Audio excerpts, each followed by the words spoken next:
Bienvenidos y bienvenidas, esto es Cabaret Voltaire. Mauricio, Tomás. ¿cómo estás? Bien, filtrado. ¿Estás filtrado? Ok. Sí, igual ya tengo que, me parece que empezar a aceptar que quizás se convierte un poco en mi estado natural en los últimos meses. Con lo cual ya está, debería dejar hasta de decirlo.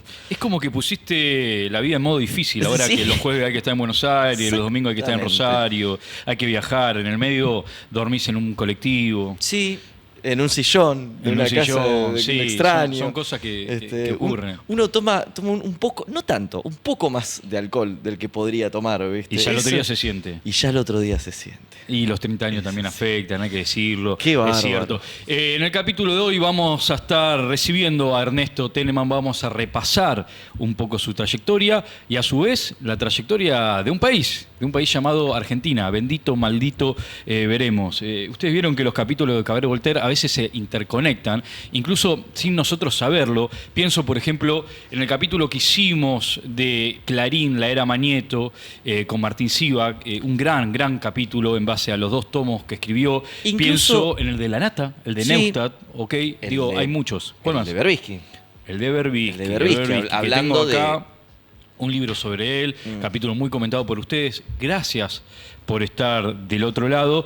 Y como siempre agradecerles a los que clipean, a los que donan, que lo pueden hacer con el QR o en cabaretvoltaire.mp, y también a los que en este momento, en este preciso momento, están compartiendo una historia de cómo están viendo Cabaret Voltaire. ¿Están tomando algo? ¿Están comiendo? ¿Lo ven de madrugada? ¿Lo ven en vivo? No importa. Nos gusta saber qué están haciendo para sentirnos un poco más cerca. Sospecho que va a haber mucha gente, seguramente le preguntemos ahora a Ernesto al respecto, de un perfil muy particular, que son, quizá podríamos denominarlos los piripipers, ¿viste? Esta gente que hace 10 años quizá estaba viendo 6, 7, 8 y hoy se encuentra a la mañana despertándose, cebando ahí su primer mate, pensando, ¿qué tendrá para decir Ernesto Tenenbaum? Ok. Sospecho un público determinado para la De jornada villano a de héroe, hoy. ¿ok? De villano a héroe para un grupo específico de la población. ¿Qué habrá pasado? Digo, eso es la historia de nuestro país. ¿Quién cambió? Gran pregunta. ¿Quién cambió? Gran pregunta. Cambió Ernesto, cambiaron los piripipers, cambió Argentina. ¿Qué pasó en el medio para que una persona de ser vilipendiada por formar parte, por mí también, me hago cargo, Y yo de quiero lograr varios la medios de reconciliación en comunicación? vivo. ¿Vos todavía no lo Bueno, viste? No lo ¿No conozco lo conocés? personalmente. Wow. De varios medios de comunicación que yo lo vamos a discutir con él. Creo que tienen algún tipo de agenda. Creo que no eran neutrales. Y ahora está en otro medio. Mira. Y está ingresando ahora mismo al Ha estudio cambiado de el ambiente este del medio. estudio atmosférico. Exactamente. Ernesto Tenenbaum llega a Rosario por primera vez en mucho tiempo. Sí.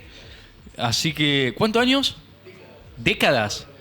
Miércoles. Décadas que no venía a Rosario. ¿Qué tal? Imagínense el esfuerzo para atraer a semejante personalidad a los estudios de Brindis TV. Pero bueno, un domingo. Y hablando de Ernesto Tenenbaum, A ver. hace unos meses, en vista a hacer un programa de estas características, inicié Mi Ley, una historia del presente. Y me acordé en la jornada de hoy, de la lectura que hice, de una parte de este libro, confieso no lo terminé en aquel momento, tampoco terminé lo que voy a decir ahora, empieza el libro narrando, como si fuera un hecho de la vida real, la película Network. Vos me la recomendaste varias veces, ¿no es cierto? Pero ¿sabes quién me la recomendó a mí? Lorena Álvarez. Mira vos. Gran película. Sí, gran película. Me parece que hace mucho a las cosas que vamos a hablar hoy, seguramente. Que me parece que, bueno, que trata de que un buen día deciden echarlo al frontman de un canal de noticias. Le dicen, che, mira, en 2 semanas se te termina la joda, ya está, no funciona más, no te ve tanta gente. Y el tipo dice en público, che, bueno, yo la semana que viene me voy a matar.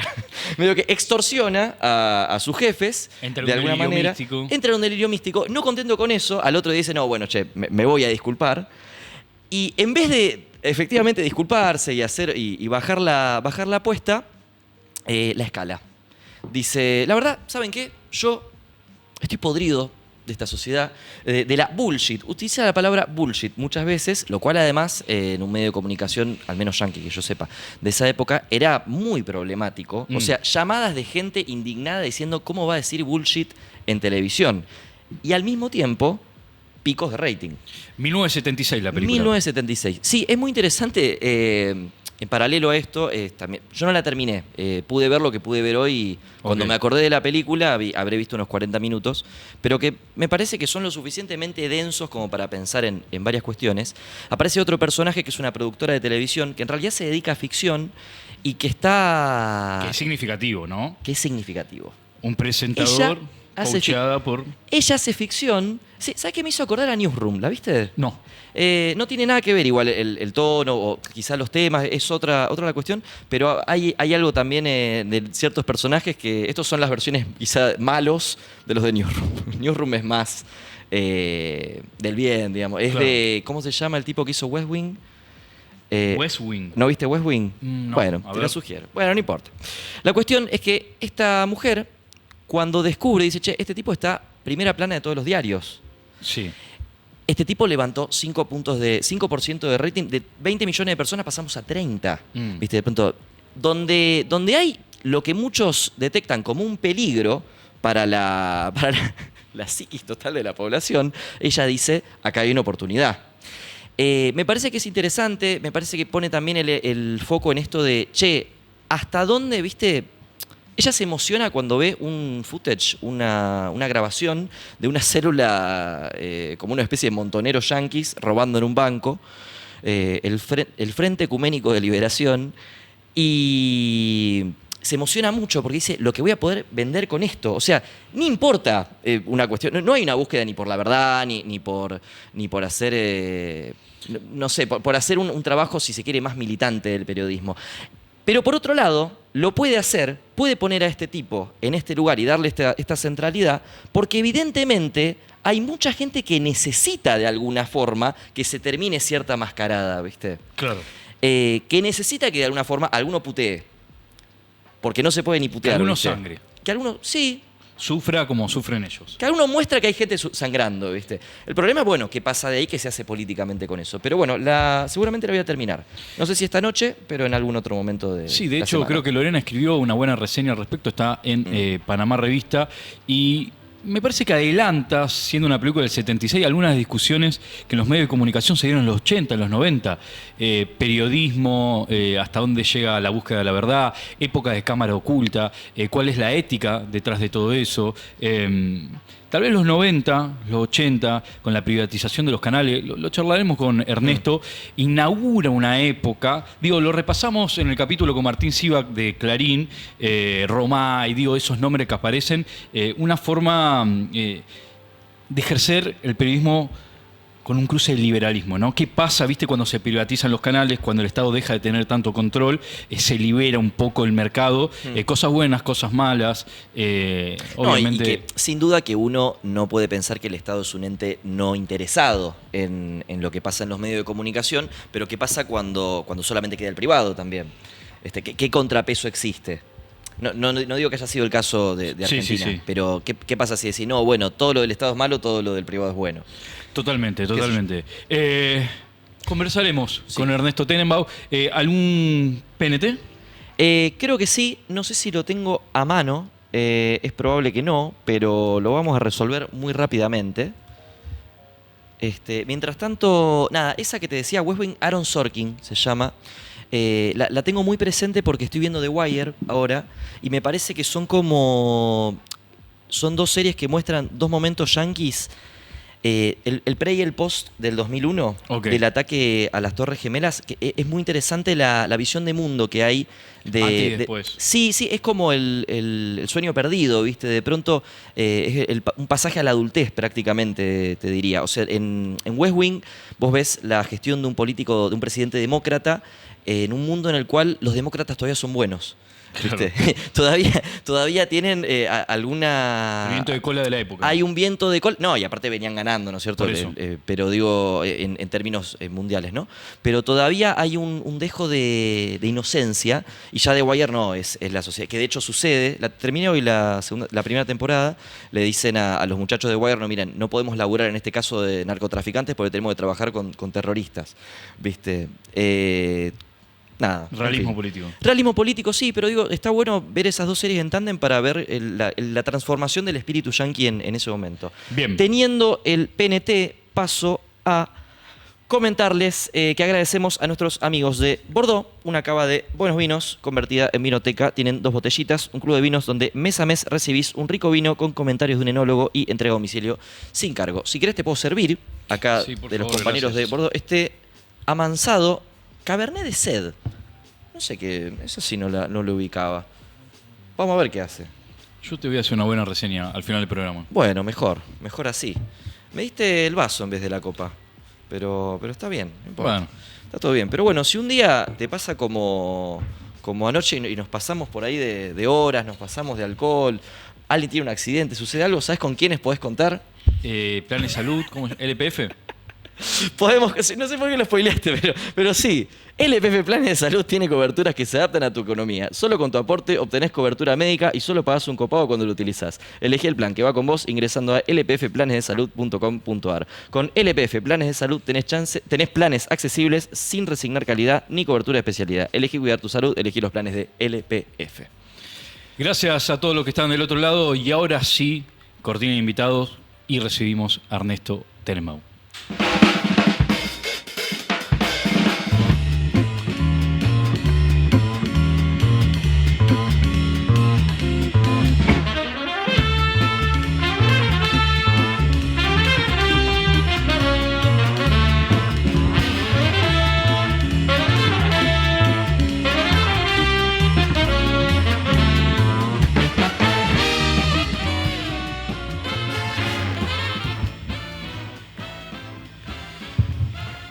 Ernesto Tenenbaum, bienvenido a Cabaret Voltaire. Gracias. Una vieja promesa se acaba de cumplir. Gracias, sí, la verdad que sí. Has cumplido, te agradezco porque vos sacaste el tema, yo ya me había resignado. Me dijiste, che, hagamos el programa. No, claro, yo empecé a leer tu libro de Milei que en mayo, no me acuerdo, en julio, una cosa por el estilo. Hace mucho que está en la cocina esto. Sí, te venimos insistiendo, ¿Cómo estás? Bien, bien contento de estar acá. Te voy a servir vino, ya sea que tomes o no, simplemente por una cuestión de educación. Te tengo que decir algo, mucha gente me mandó a que te salude de parte de ellos. Por ejemplo, Martu Bobin, acá de cosas. Pero Okay. de verdad, tenés de pronto una popularidad muy grande en mi sector de la población. Te digo que ha pasado algo que a mí me resulta inexplicable, porque yo, que de repente encienda algo, el programa de radio, no sé si es Milei, no sé qué, pero en los últimos tiempos mucha gente me quiere y me manda y me dice cosas lindas, cosa que no siempre fue así. No siempre fue así, pero No, incluso el mismo claro. sector que en otro momento Ah, sí, no, te mataba. Porque el progresismo es muy intenso para odiarte y para quererte. Cuando me odiaba, Tengo era algo. muy intenso, ahora es muy cariñoso. No, yo creo que ya te lo ha dicho. Yo en TN te odiaba profundamente. Aparte, te escuchaba hablar de Cristina, digo, ¿por qué así? ¿Viste? Pero bueno, ya llegaremos. Dale, con Lo mucho tenías gusto. al legendario Otaku de Perón, ya no se llama así. ¿Te había llegado alguna opinión de él? No, ¿No? sí, vi un día que dijo, es hora que digamos que Tenenbaum no es, que no tocamos, creo que fuiste vos. Sí, No sí. te tomemos muy en serio a Tenenbaum. Exactamente. Bueno, pero explica un poco. Me lo No mostró- sé de qué estábamos Me hablando. lo mostró Juan, mi hijo, Claro. y me cagué de la risa. Que se hizo muy, muy amigo. De repente lo vemos más Lo Juan vimos- que lo amigo vimos del anoche. secundario, como estamos todos los jueves en Buenos Aires ahora. Che, y uno de esos jueves, en un bar también legendario, Mamita, yo te pido disculpas. A ver, Te mandé un mensaje a las 3 de la mañana. Obviamente le pregunté a Juan, ¿puedo mandarle un mensaje a Ernesto? Yo digo, te lo mandé, no me contestaste, dije, cagué todo. Quedé muy mal con Ernesto Tenenbaum, pero te voy a mostrar lo que vi. Y es una chica con esta remera. sí, me la mandaron. Mirá lo que es esto. O sea, yo fui Le a mandamos Mamita, un gran saludo a Sofi Trama, que un saludo seguramente a está del Sofi, otro lado. Gran amiga, Allá. fanática tuya. Pero bueno, marca La un voy a ir, poco, la voy a marca un poco en lo que estamos hablando. Este es el contexto. Pará, hacete cargo. No, ni en pedo. Nada más pasa. Es pasajero. No, esto es un ¿Pero laburo. qué es esto? No, me pasan cosas muy raras. Hace un rato un amigo me mandó un tuit. Te mandé una foto a las 3 de la mañana. Sí, Te sí, pido sí. disculpas, en La vi serio. después, la vi a la mañana. Y Juan también me la mandó. Recién me mandaba un amigo un tuit. A ver si lo encuentro, lo voy a contar rápido, perdón, ¿eh? No sé si el que vos buscaste Y me mandaste. A ver, yo lo mandé al grupo hoy, uno que decía, probablemente es el Que mismo. soy como su padre, que decía... Exactamente, decía, tengo la teoría exactamente. psicoanalítica de que la fascinación con Tenenbaum... No es tanto ideológica ni periodística, sino las ganas de desayunar todos los días con un padre. Sí. Ahí está el tuit. Es el tuit más asexuado sobre un periodista que se ha publicado en la historia. Escuchame, psicólogo. Psicólogo recibido, nunca ejercí, ¿eh? ¿Nunca ejerciste? No. ¿Y de qué escudería sos? ¿Psicoanalista? No, ¿Psicoanalítica o- no. Digamos, de la escudería de que la gente inteligente hablando ayuda. No Ok. mucho más ¿Sos que Corea del Centro también? En En lo eso ni que psicológico? hablar, no, en eso ni que hablar. No, el dogmatismo me gusta en muy pocas cosas, pero en esa no. ¿En qué te gusta el dogmatismo? Eh, ¿Fútbol? No, hay ciertos valores, ¿viste? Cuando alguien dice, la gente que lo piensa como yo es enferma mental, Claro. y ahí soy dogmático en contra. Ok. ¿Entendés? Hay- Antidogmatismo. No sé si es antidogmatismo, pero hay algo del racismo, la persecución al que está caído, que nunca me gustó.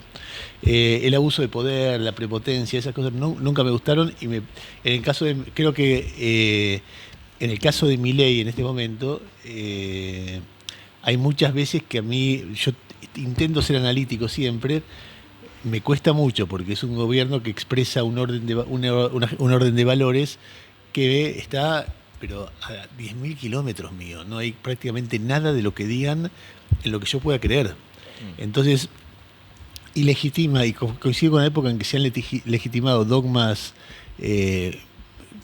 a ver, desde lo sexual hasta lo económico, hasta la caracterización de la política en la Argentina, dogmas que son espantosos. Y entonces es muy difícil no ponerse dogmático en contra. Yo hago el esfuerzo, pero permanentemente digo, che, estos tipos, la puta madre que los parió, no puede ser. Vos Es decís decir, que querer encontrarle alguna beta de decir, bueno, en esto por lo menos puedo llegar a estar de acuerdo, puedo entenderlo, puedo... no sé, a ver, yo podría decir algunas cosas positivas de este gobierno en un contexto muy negativo. Es decir, por ejemplo, duplicar la asignación por hijo al arrancar es una Claro. medida heterodoxa que evitó un estallido social. Después fue, ahora, lo que hacen con los discapacitados, Claro. es una cosa que, pero sin pensar, que los citan a reuniones a familias y después le cancelan cuando ya están ahí, a familias discapacitadas. Vos decís, pero ¿qué les pasa a estos tipos? La frase, pero además creo que en muchos sentidos expresa una época en una serie de dogmas que a mí me genera mucha rebeldía. Por ejemplo, la idea de que el déficit fiscal, hay un solo problema en un país y es el déficit fiscal porque eso genera inflación y una vez que lo resolves...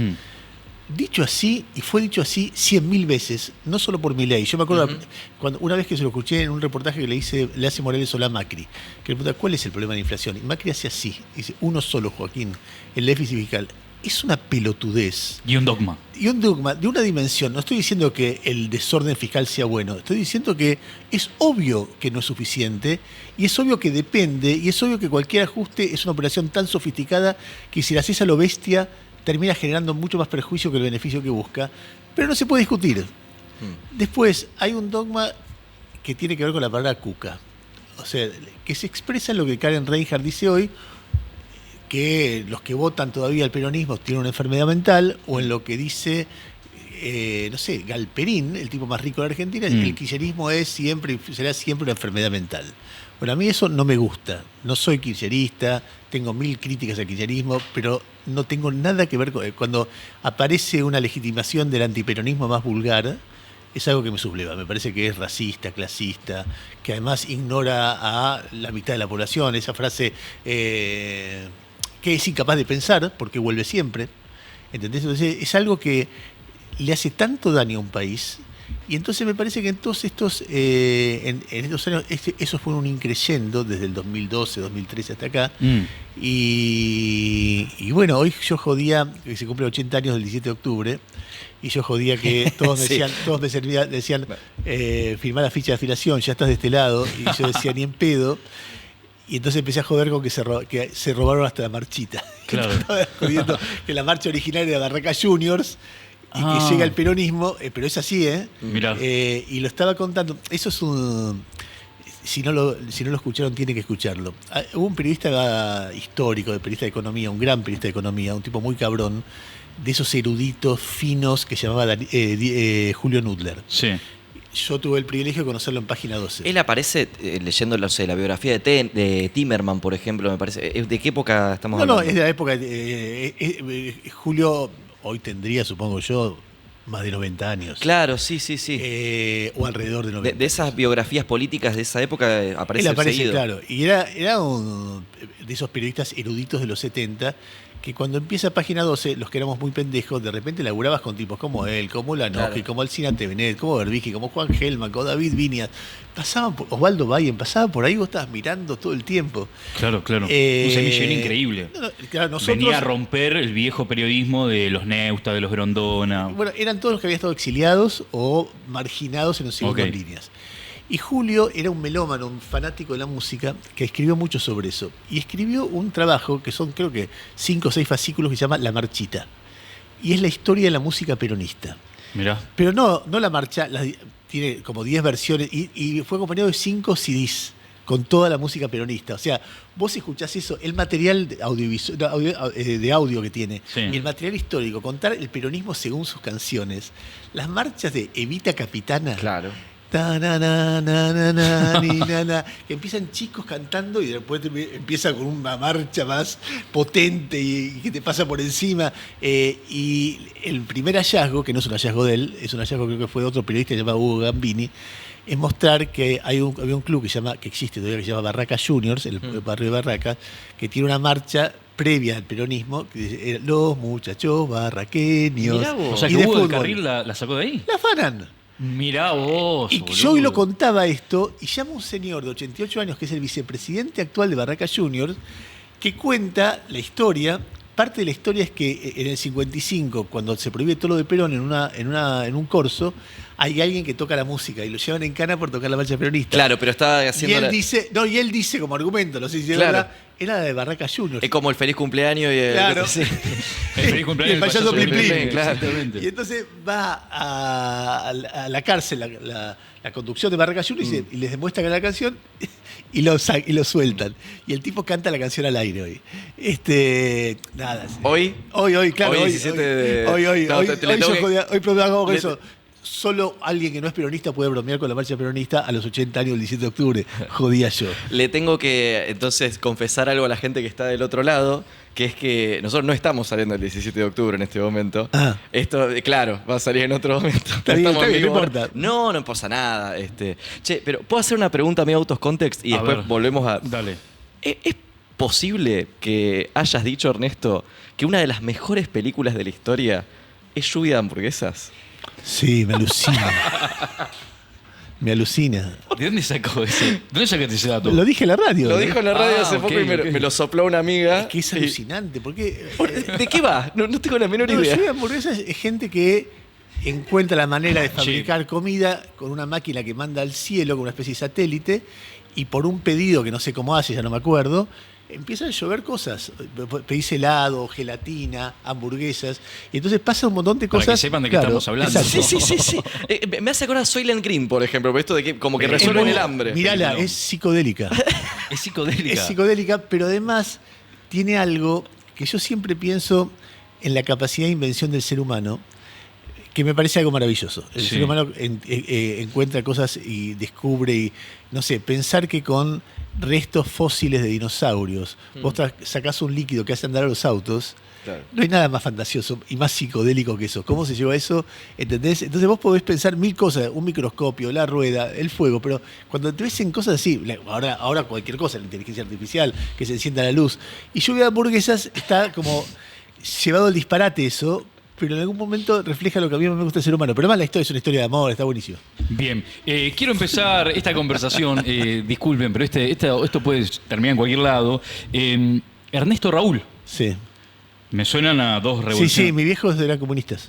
Eran comunistas. Sí, me pusieron Ernesto por el Che, no se animaron a ponerme Fidel porque era demasiado, y me pusieron Raúl por Raúl Castro. O sea, Ok. eran como El hermano. hermano. ¿Y se respiraba más discusión o militancia en tu casa? No, yo crecí con dos disidentes, porque mis viejos eran militantes comunistas, pero ya cuando yo nací, que fue en el 63, eran disidentes y se van del Partido Comunista en el 67, cuando yo tenía 4 años. Mi viejo dejó una foto del Che y me acuerdo haberlo escuchado decir: a este lo dejo porque se murió y ya no me va a fallar. Y entonces, como todo disidente del Partido Comunista, esa disidencia se vivía con muchísimo peso en mi casa. Era como, vivimos algo muy fuerte. Mi viejo siempre recordaban, primero con nostalgia y después con cierta mirada ridícula, que el día que murió Stalin hicieron guardia frente a un retrato de Stalin durante toda una noche en un comité del Partido Comunista. O sea, eran siendo como... judíos, decís. Sí, pero más allá de eso, murió Stalin, eran stalinistas. Claro. Y no sé, yo recuerdo de chico que jugaba el Mundial el equipo de la Unión Soviética y uno hacía un full. Y me dijo, mira cómo hacen full. Me habían dicho que el hombre nuevo no iba a hacer esto en el deporte. O sea, era un tema que a mi viejo... Empieza a descreer. A mi viejo le pesaba mucho. Sí, en mi casa era una casa... donde yo me llamaba Ernesto Raúl, una casa con cultura de izquierda, pero bastante anticomunista, en el sentido del partido del comunismo europeo. En el sentido, por ejemplo, mirá. Yo no sé si ustedes escucharon hablar de Jorge Semprún. Jorge Semprún fue uno de los grandes dirigentes del Partido Comunista Español, uno de los tipos que más resistió en la época de Franco, claro. Y después se hizo socialista, fue el ministro de Cultura de Felipe González en España. Y escribió un libro que se llama, creo que Memorias de Federico Sánchez o algo así, que era su seudónimo como comunista, donde hace mierda al Partido Comunista, su autoritarismo, sus traiciones, sus enjuagues, el culto a la personalidad, la incapacidad de discutir, etcétera, etcétera, etcétera. Entonces, en todo el comunismo europeo y el socialismo europeo había una reacción muy fuerte por lo que era el comunismo stalinista o el soviético, y en mi casa se respiraba eso. Era una cosa de ruptura de familia que tenía un peso muy grande. Me llama la atención que dijiste 67, vos naciste en el 63. En el 67 fue la Guerra de los 6 días, claro, que obligó a muchos judíos de izquierda a elegir entre su biblioteca y su bandera, porque esa era de la hostilidad hasta los 70 continúa, donde la Unión Soviética queda del otro lado de Israel. Digo, ¿eso fue un evento que en tu casa marcó o estaba de fondo? No, sí, definitivamente.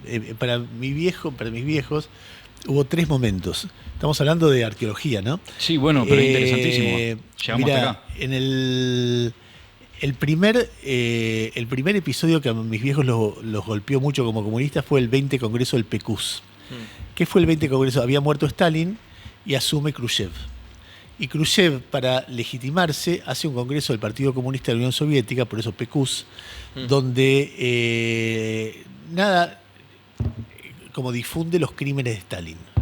Y entonces mi viejo, crímenes que ya la prensa occidental había denunciado, claro, y que mi viejo había negado porque es la prensa burguesa, claro, que para mí es un tema muy impresionante, porque a lo largo de la historia hay partidos políticos que cada vez que, o gobiernos, que cada vez que la prensa dice hecho de corrupción o hecho de violencia, que yo te dice, y es la prensa enemiga. Claro, una operación política. Claro, bueno, ahora Milei, en su momento Cristina, hay muchos que hacen eso, pero el primer punto fue el 20 Congreso, que en el caso de mi familia, que era una familia judía, tenía un punto muy particular, porque cuando se hace la Revolución Soviética, hay un grupo de poetas y escritores judíos que son muy queridos en la comunidad judía de izquierda. Y en un momento, en los 50, empieza la versión de que Stalin, como antisemita, los había asesinado. Entonces mi abuelo, me cuenta mi viejo muchos años después, le dice a mi viejo, le pone el diario y le dice, ¿de esto no vas a decir nada? Claro. Y mi viejo le dice, papá, es la prensa burguesa, la prensa del enemigo. Y en el 20 Congreso se revela que efectivamente, mi abuelo le dice, y que salgan, que aparezcan, y yo me voy a quedar tranquilo. Claro, en el medio de la desestalinización. Claro. Segundo elemento fue la ruptura con China. Ah, la sino-soviética, ok. Claro, porque el mundo iba hacia el socialismo, porque Rusia y China, esos territorios enormes, gigantescos, Rusia una potencia, China atravesando un momento de pobreza enorme, pero más de la mitad de Asia. China, claro. Sí, desarrollando la bomba atómica en pocos años. Entonces vos decís, bueno, se viene y en un momento se entera que se rompió. Y el tercer episodio, ya como judío, pero ya estaba muy desgastado por la Guerra de los 6 días. Porque cuando nace Israel, todos los aliados, el socialismo y los capitalistas, apoyan la partición de Palestina con el nacimiento del Estado judío. Piense que en el 45 terminó el Holocausto y en mi familia, los hermanos de mis abuelos, algunos primos de mi papá pasaron por los campos de concentración, muchos murieron. Entonces para los judíos era un tema muy importante, Israel era como un refugio, una solución, algo muy ansiado y muy querido. Y entonces para un comunista judío, las dos cosas se unían. En el momento que se rompe, bueno, cada cual eligió una parte. Ahora, una cosa que marcó mi vida también eso, es que unos años ya en la adolescencia, yo me encuentro con un libro que se llama Etiquetas a los hombres. Etiquetas a los hombres es un libro de Bernardo Berbisky, el padre de Horacio, que cuenta la historia de un tipo que queda desgarrado por esa ruptura. O sea, un poco la historia de mi viejo. Cuando Berbisky empieza a aparecer como periodista ya en los 80, yo 20 años, un poquito más, para mí primero era el hijo de aquel autor que me marcó mucho, y después el periodista que era en aquel momento, que era un tipo que se destacaba mucho. A mí me encantaba. Entonces yo laburaba para un diario judío en Buenos Aires, lo empiezo a buscar para hacer un reportaje sobre aquel libro. A mí me interesaba eso. Claro. Nuevación, ¿puede Nuevación. ser? Sí. Y ahí lo conozco a Berbisky, y unos años después, y le hago un reportaje que el título era Porque soy judío, no soy sionista.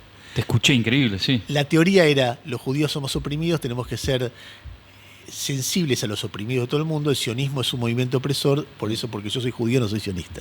Eso publicado en Innovación, una cosa espectacular. ¿La época del boom? ¿O eso es...? Bueno, eso es muy posterior. Claro. ¿Posterior? Sí, porque el boom tiene que ver con... el Bund es muy anterior. El Bund es muy anterior. Es muy anterior, claro, por eso. Bueno, cuestión es que tal vez por haber leído ese libro y por aquel conflicto de mi viejo, yo llego a Berbisky, que después me recomienda para empezar en Página 12. Página 12, sí. Sí, nos contaste en un almuerzo esa anécdota. Vos le vas a hacer la entrevista y ahí entrás... Ahí ya se llama una relación, sí. Ok, entrás en Página 12. Quiero mostrarte algunas tapas. Página 12, no escuchan muchos jóvenes, ¿no? Hay que explicar qué fue Página 12, que me parece que es muy diferente a lo que significa hoy Página 12. Totalmente. Estamos ahí Esa viendo... fue la primera. Esa fue la primera tapa de Página 12. Vayamos viendo algunas, pasándola. Poner la primera, pues yo conozco... Sí, juro. Claro, sí juro, era la primera vez que los militares juraban lealtad a la democracia. Claro. Wow. Eso lo había puesto Alfonsín, eso es mayo del 87. La tapa alternativa era Hoy un juramento, por el tango Hoy un juramento, mañana una traición. Y finalmente quedó Sí juro. Mirá. Claro, es que no estaba nada claro que iba a haber democracia para rato. Después eso se publicó un mes después de Semana Santa. Claro. Y después vino Montecaseros, y después vino la audiencia de vida y el indulto. Y después la rebelión de Seineldín, primero contra Alfonsín y después contra Menem, que es la que reprime Menem, ¿no? ¿Qué era Página? ¿Qué se respiraba ahí? Vayamos viendo algunas, hay varias. Esta es tremenda, el indulto. Tremenda, sí, tremenda. Página era... Sí. A ver, hubo una irrupción de la libertad en los medios de comunicación en los 80. Era todo exploración, todo, no sé, lo que al mismo tiempo fue la rock and pop, o el periodista de Buenos Aires, o el porteño. Y Página fue la experiencia periodística más fuerte de esa renovación. Donde se juntaba, había un tipo que era genial, que era la Nata, tenía 26 años cuando funda 26 años, tiene una imaginación, y una o dos generaciones. La generación que venía del exilio, los escritores y periodistas que nosotros de pibes leíamos y admirábamos, que yo estaba Miguel Bonazo. Yo el libro Recuerdo de la Muerte me lo leí en 2 noches. Lo agarré y no lo podía largar, que es el libro que cuenta qué se vivió adentro de la ESMA. Estaba Osvaldo de Bayer, a quien habíamos leído en La Patagonia Trágica, el Severino Di Giovanni, Juan Gelman, el gran poeta, ¿entendés? Y después el mismo Berbisky, un amigo mío, cuando la Nata le contó cuál es su plan, le dijo, gordo, vos tenés que ser el mozo ahí, no el director. Porque tenía una dimensión enorme, y esa generación que venía de los 70 se encuentra con una generación de pibes jóvenes que no sabíamos hacer periodismo, pero que teníamos un embale de la puta madre. Porque hasta ese momento, ¿hace cuánto no se hacía periodismo libremente? Bueno, había habido experiencias durante la dictadura militar que fueron muy valiosas. Por ejemplo, el Buenos Aires Herald, amparado en que era un diario de la comunidad británica, había sido muy valiente. El primero que empieza a denunciar desapariciones. En la comunidad judía había uno que se llamaba Nueva Presencia, que era muy combativo también. Amparado, mirá cómo hablamos de temas judíos. Nueva Presencia era el suplemento. Cuando mi viejo cumplió 80 años, dijo, yo quiero mucho este país. Mis viejos fueron inmigrantes y yo aprendí de historia argentina. Me la contaba mi viejo que la leía en yiddish, en un suplemento que salía en un diario en yiddish que se llamaba Die Presse, que era un diario que por ahí vendía 60.000 ejemplares, o sea, un diario y que después, en los 70, ya nadie hablaba en yiddish. Claro. Entonces tenía que reformularse y entonces inventó un suplemento de 4 páginas en castellano que llegaba los viernes a lo de mis abuelos. Y mi viejo siempre le decía, guárdenme el suplemento de Die Presse. Y como nueva presencia lo dirigía un tipo que se llamaba Hermann Schiller, que era un barbudo, cabrón, un apasionado, que después se hizo muy amigo de la Madre de Plaza de Mayo, un tipo muy, muy valiente. Y fue creciendo eso porque en ese momento no se podía leer nada. Y hablaba de discusiones sobre judaísmo y discusiones sobre Nicaragua, sobre el acuerdo de paz en Medio Oriente. Era algo que se podía leer. Y entonces muchos intelectuales escribían ahí porque no había dónde escribir. Y entonces empieza a crecer eso. Y bueno, eso tenía que ver con eso. Yo conocí el edificio donde se hacía eso, que quedaba en Once, y había una imprenta donde había un liniotipista con letras en yiddish para que se imprima eso. Era una cosa increíble, algo que ya no existe en ningún lugar del mundo. Y después estaba la revista Humor, que también era muy valiente. Momentos de la revista, no se llamaba Noticias, se llamaba Semana, la revista de perfil. Al principio Timerman en la opinión, había habido. Lo que pasa es que la explosión de la alegría de la primavera democrática era Página 12. Claro, el estímulo también de esa camada joven con esos popes que venían mucho del exilio, un caldo de cultivo, una creatividad. Y a la larga, ya con el Diario del Lunes, una unión de 2 tradiciones, porque había una tradición setentista y una aporte ochentista ahí, que si querés se puede ver en La Nata y Berbisky. ¿Eso es el progresismo? Bueno, no sé qué es el progresismo, pero en aquel momento había una cuestión de que te unía la resistencia a Menem, ya en un momento posterior, y la idea de que los militares tienen que ser juzgados. En eso estábamos todos de acuerdo. Ahora decías, ¿y qué pensás de la guerrilla? Y ahí se armaba quilombo. Claro. ¿Entendés? Bueno, entonces, cuando llega Kirchner al poder, mientras estaba Menem, todo eso estaba unido. Cuando llega Kirchner se rompe. Porque algunos dicen, che, este tipo me representa a mí, este tipo no tiene mi mirada, hay que bancarlo. Y los otros decían, no, nosotros somos periodistas, ¿qué carajo me importa quién está ahí? Nosotros disparamos. De un lado queda Berbisky y de otro lado queda La Nata. Como símbolo, ¿no? Y después, sobre eso vos discutís, los 70. Bueno, ¿qué fue la guerrilla? Bueno, de un lado queda Berbisky, de otro lado queda La Nata. Qué loco, sí, te entiendo. Yo estaba más cerca de La Nata en todas esas visiones, porque yo siempre digo, había para nuestra generación 2 modelos de periodista ejemplar, uno era Rodolfo Walsh, el periodista militante que da la vida por una mirada revolucionaria, y otra es los 2 tipos que hicieron el Watergate. Entonces, hay algunos que... ¿Robo para la corona? No, el Watergate en Estados Unidos. Woodward y Bernstein, okay. Que vos decís, el periodista que dentro del capitalismo es liberal, lo que ustedes dijeron recién, y entonces investiga el poder y le rompe las pelotas. Okay. Siempre todo es mucho más complejo, pero había algunos que se identificaban con Walsh, que son los que terminaron bancando el kirchnerismo, y no estoy haciendo ningún tipo de... No, estás haciendo una genealogía de dónde viene cada uno, ok, y entiendo. Los que éramos como yo, que éramos mucho más liberales. No sé, a mí uno de los ensayos que más me impactó en mi vida, por lo bien que está escrito, por la capacidad de polemista y por lo que me impactó, porque estaba de acuerdo, siendo yo militante de derechos humanos, es Montoneros, la soberanía armada de Giussani. No sé si lo leyeron. No lo leí. Es el libro de un liberal alfonsinista matando la guerrilla. Claro. Era un libro demonizado. Si hay un libro que da origen a lo que se llamó con cierta picardía, yo creo que es más complejo que eso, la teoría de los 2 demonios, es el libro de Giussani, porque no lo escribió un tipo pro-militar, sino un tipo que era un demócrata que había estado exiliado, que había estado cerca de los montoneros y que decía, no, estos tipos, mirá lo que son. Búsquenlo ese libro, porque es un desafío leerlo. Te peleás, te enojás, te gusta, lo que nos gusta leer a nosotros. Exacto. Es una versión relativamente conocida la de que los fondos para fundar Página 12 los pone de alguna manera Gorrerán Merlo. Ahora, ¿de qué saca esos fondos Gorrerán Merlo? ¿De dónde sale esa Mira, plata? yo era un pinche. Si se sabe. No, pero es algo que La Nata dijo muchas veces. Si eso es verdad, esos fondos vienen de actividades del Ejército Revolucionario del Pueblo. Claro, yo no tengo idea, pero... ¿Pero se sabía en ese momento? Digo, vos tenías... ¿Cuántos años tenías en Página 12? Yo tenía... empezó en el 87, 23. 23 años. 23, sí.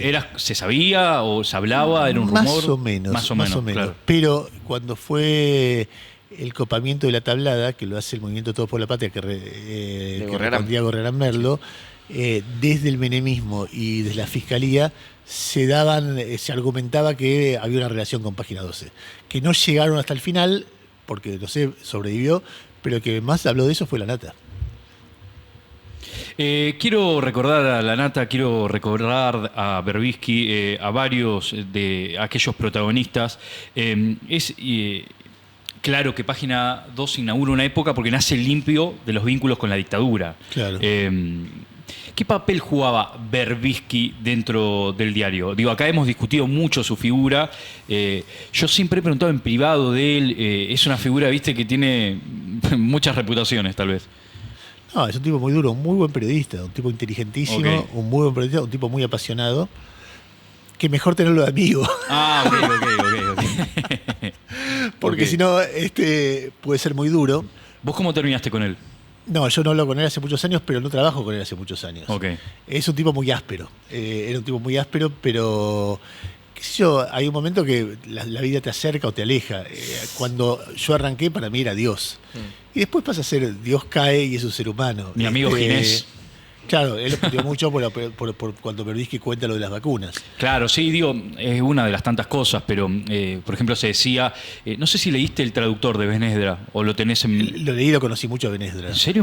Wow, Claro, porque yo, Benedra era un personajón en Página 2. Pero laboraban juntos. Claro.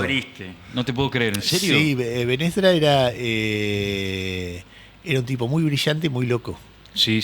Pero era muy brillante. Las notas de él, cuando lograba hacer una nota, porque vos te das cuenta que era una cabeza sufriente, Claro. eran notas totalmente distintas al resto. El nivel de cultura, de escritura, de ironía. Y era un personaje... Perdón, una breve aclaración. El traductor, para una de las mejores novelas argentinas, cuenta con seudónimo, dice Turba, las vicisitudes de ese diario, Página 12, en el momento en que se empieza a privatizar. Hay muchas historias que se van cruzando, pero bueno, aparecen personajes. Hay algo de su literatura que me hace acordar a Cis. Pareció al del Turco, iba a decir, Claro, parecía Diario de la Argentina. Y bueno, hay cosas Mira, de Berbisky. él tenía... yo lo respetaba mucho porque era un periodista del carajo. Tenía un problema, se enfervorizaba mucho en las asambleas gremiales. Y podía hablar 45 minutos. Vos tenías que terminar, tenías que irte. Entonces, una asamblea donde mucha gente hablaba, él hablaba 45 minutos, una hora. Claro. Eran discursos fantásticos, llenos de altos y bajos, totalmente desproporcionados para los temas que se discutían. Y aparte, si hablaba primero, hablaba él solo. No, o después, o lo que Claro. sea.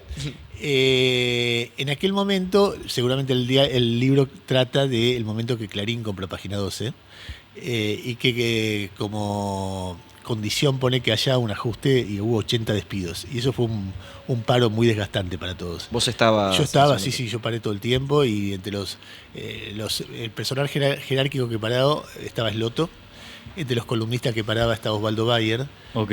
Pero una cosa que en medio de la discusión, hoy ya no tiene sentido, pues es muy viejo, pero la discusión en la época del kirchnerismo, Sí. que a mí me da bronca es que mucha gente que había trabajado sabiendo que el ajuste se hacía porque Clarín compraba página, después se transformaba en Torquemada, buscando quiénes eran los funcionarios del grupo Clarín. Vamos a llegar a ese momento.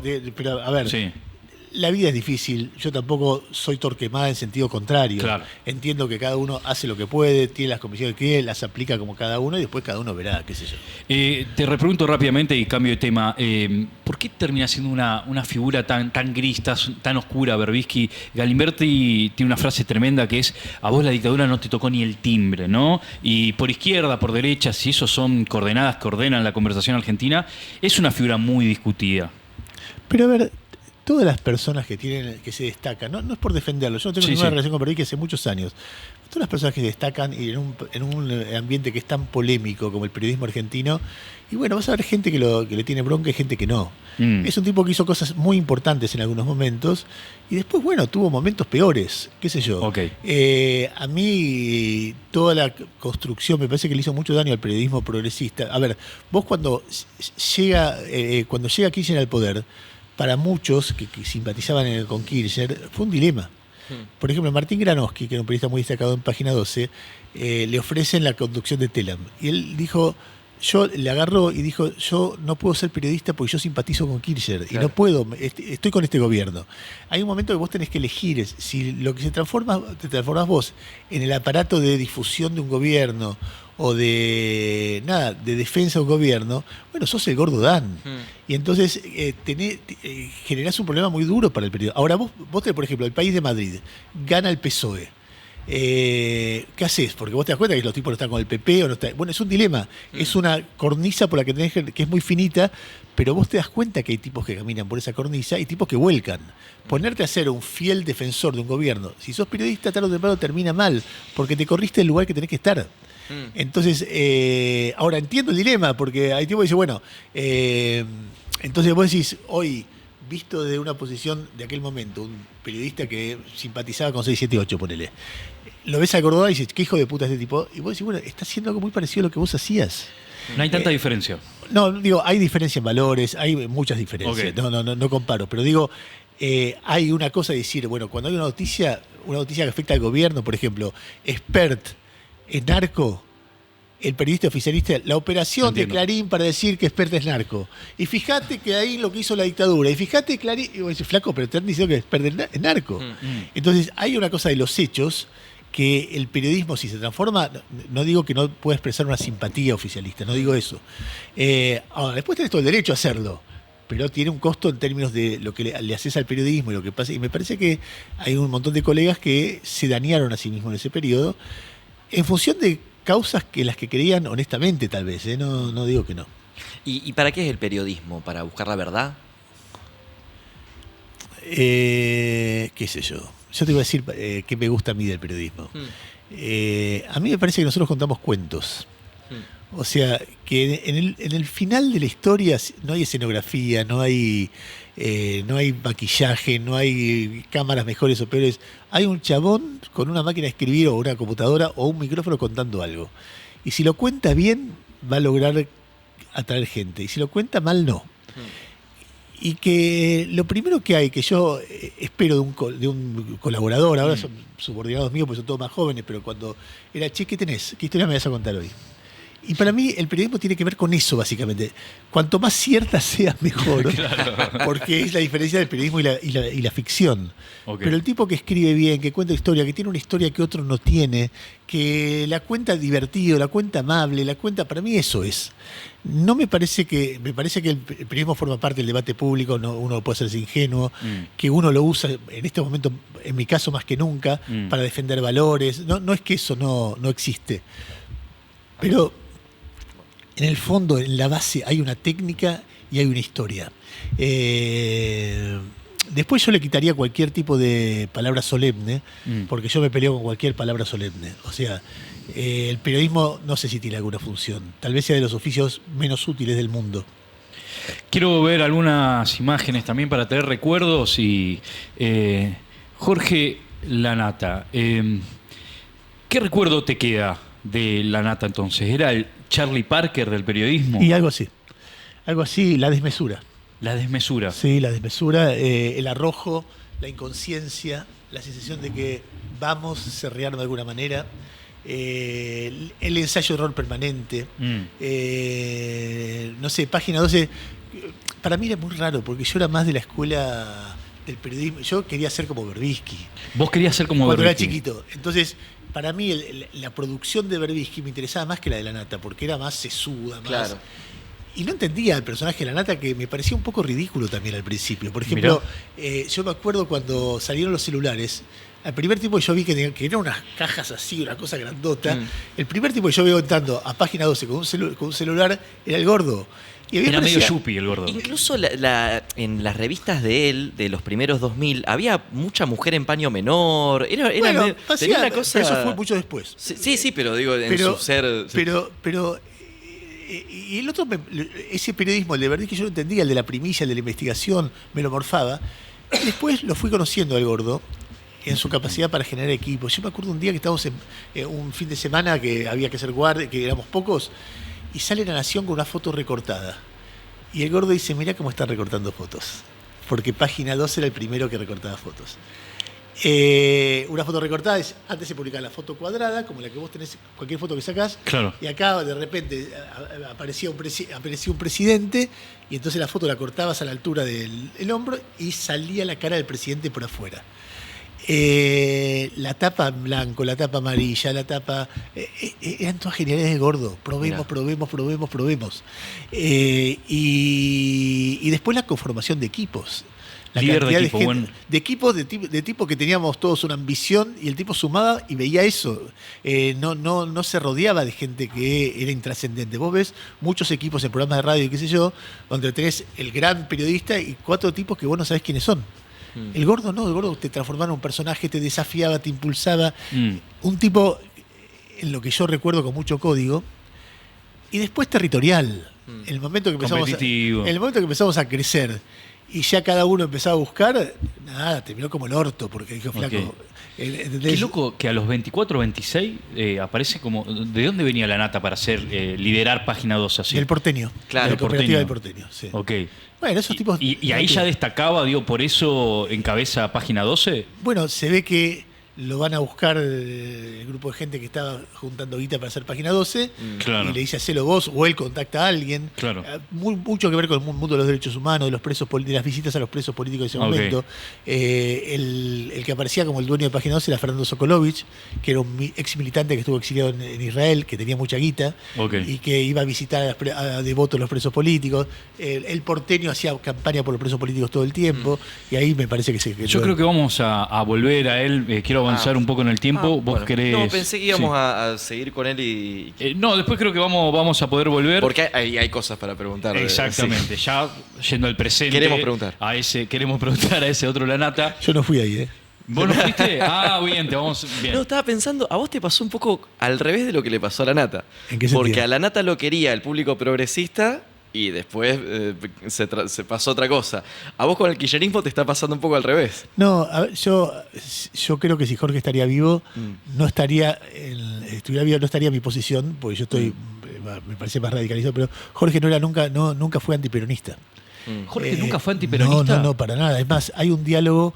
Me estás cagando mi teoría. Cuando se viene cayendo el Frente de Todos, Osvaldo Basal le pregunta a Canal 13 con cierto entusiasmo, ¿y no te parece que esto va a arrastrar también al peronismo? Y Jorge le dice Bazán, mientras haya pobres que nadie da bola, el peronismo va a existir.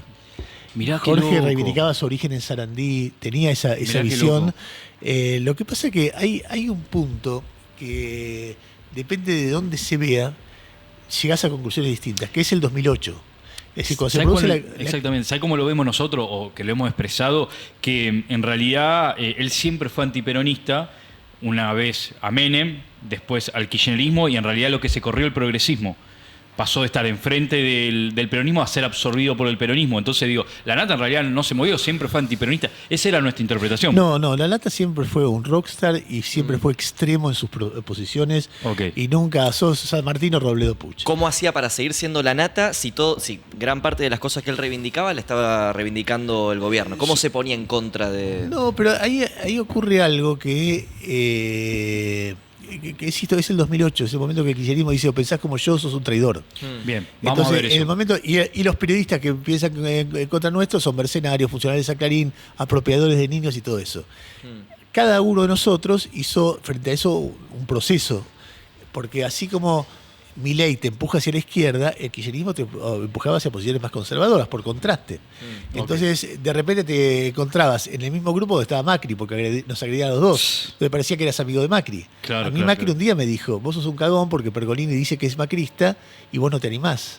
Y entonces yo le digo, ¿pero vos dónde sacaste esa pelotudez? Entonces me dice, ¿ves que no sos macrista? No, la verdad es que no. ¿Y por qué no? Y porque yo veo, más allá de que estuvimos en el mismo pelotón de fusilamiento, yo veo que vos, tu política industrial, tu política exterior, tu mirada del pasado, tu mirada del futuro, tu política financiera, la chocás. Claro. Entonces, tal vez a pesar mío, porque le vas a dar una segunda oportunidad al kirchnerismo, pero la chocás. Seguís siendo el tipo de izquierda. No, yo pensé que habías cambiado. Y yo también pensé que vos habías cambiado. Pero bueno, Majul no era el Majul de hoy. La Nata no era la Nata que terminó siendo. Y eso tiene que ver con la dinámica que empezó en el 2008. Después cada uno fue procesando como pudo, ¿no? Pero bueno. Veamos a ver la siguiente imagen, cuál es. No me quiero ir sin preguntarte por él. No sé si hay otra foto más. Un amigo, un hermano, un Mira, hay periodista. una foto muy linda que yo puse en Instagram hoy, que por ahí ustedes la pueden levantar de ahí, Sí. donde estamos abrazados de espaldas. Que fue una foto. Marcelo, yo ya sabía que se moría, y Marcelo, hasta él se murió el lunes, hasta el lunes anterior, hizo el programa S5N. Sí. No solo eso, el sábado, 2 días antes, fue a Comodoro Rivadavia a dar una charla para industriales. Es una charla espectacular, con voz finita, con la panza hinchada, una cosa, y que yo trataba de convencer que no vaya, y dice, yo voy a hacer lo que se me canta hasta el día que me muera, mientras pueda voy a hacer esto que me gusta, me decía.